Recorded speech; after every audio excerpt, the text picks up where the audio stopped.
Adventures of the Teenie Weenies. Chapter 10. The Doctor Saves a Bird. "Doctor!" shouted the dunce one morning as he popped his head into the library. There's a bird outside who wants to see you." "All right," answered the doctor. "Tell him I'll be out in a minute." "I think he's a her. But anyhow, she's awfully excited, and I think something terrible must have happened." The doctor stepped out onto the teeny weeny front porch, and before the house, he saw a bird in the act of shaking a tear off the end of her bill. "Well, madam, what can I do for you?" "Oh, doctor," cried the bird. "please save my baby. I have lost 2 babies in the last month, and please, oh please, save my last baby for me." "Be calm, my dear lady, and tell me all about the case." "Well, I had 3 lovely babies this spring, and about 6 weeks ago 2 of them were taken suddenly ill. I did everything I could for them, but they both died, and only last night my last baby was taken sick. A squirrel, who lives in a tree near my nest, told me about you, and I decided to come to you for help." "I'll get my medicine case and join you in a minute." And the doctor took off running into the tiny house. He soon returned. "Jump onto my back, and I'll take you to my baby in a jiffy."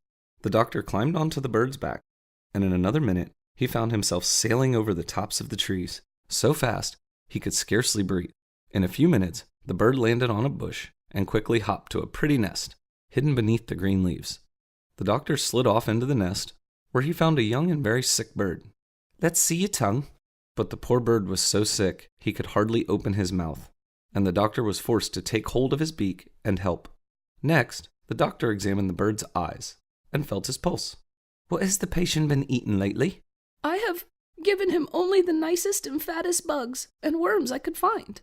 "Madam, your baby is a very sick boy, but I think I can save his life if you will follow my advice." "I'll do anything to save my boy." "First, the patient must not have much to eat. He will have to have a special diet, which the teeny weeny cook will prepare for him. The patient must be kept dry at all costs."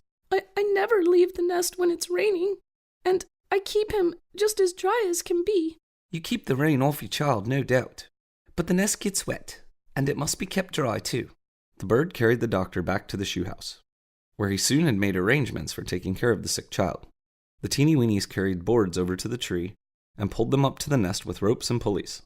They built a strong framework over the nest and roofed it with cardboard, which was given several coats of waterproof paint. "This roof will keep the nest dry," said the doctor when the work had been done, "and that is the most important matter."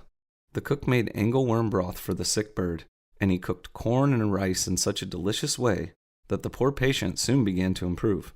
At the end of a week, the bird was much better, and 3 weeks later, he was entirely cured.